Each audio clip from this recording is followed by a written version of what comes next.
DC, what happened?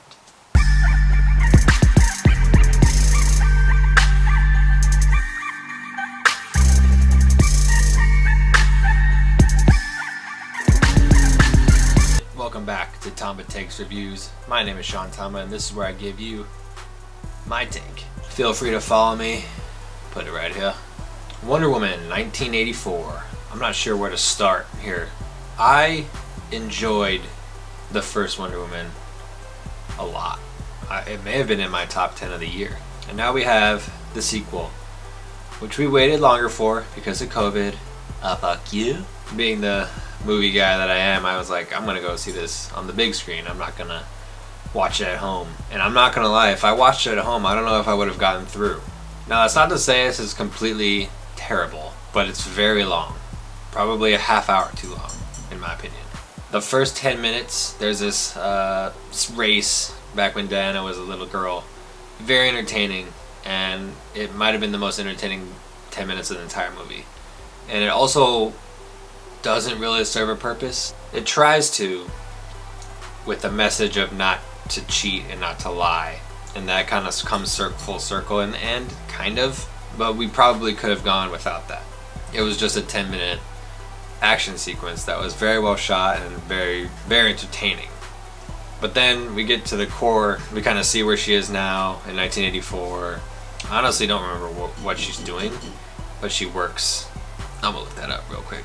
Geologist, that's what she's doing. After that 10-minute sequence, we spend probably 45 minutes on Barbara, who's played by Kristen Wiig. And there's this stone that grants wishes, but there's a catch. Pedro Pascal, who plays this guy Max, this TV guy, but he's in debt and he's not doing well at all. His goal is to get this stone and become the stone, so that he wants to become the stone because when you wish for something, in return for your wish, he gets to take something from you, anything he wants. So that's like an hour. Nothing really happens. Chris Pine's character comes back because Diana offhandedly almost wishes for it in the stone's presence. And then you have Barbara, Kristen Wiig's character, who starts off, very nerdy. It's very cliche, she's nerdy, she's not noticed, and then she wishes to be like Diana, and all of a sudden, boom, all her coworkers know her now. She's looking better, she's more powerful, she's becoming this very powerful woman. But then we have almost like 20 minutes of Diana and Chris Pine just being back together, and one scene is kind of funny. It's, it's very lighthearted. I feel like that 20-minute gap, but nothing that was happening pertained to the plot of this movie because it is so long. And by the time we get to the point where something big needs to happen in order for Diana to succeed, I was almost out of it. Like, I almost fell asleep halfway.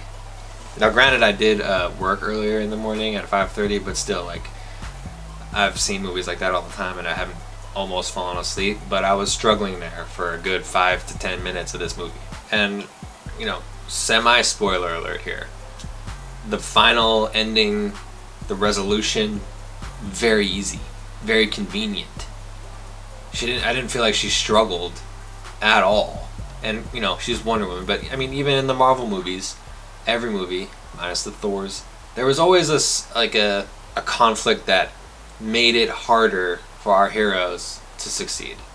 In this one, I never sensed her being in any danger. Now, she makes a choice, a difficult one, and the score it was very well done, Hans Zimmer.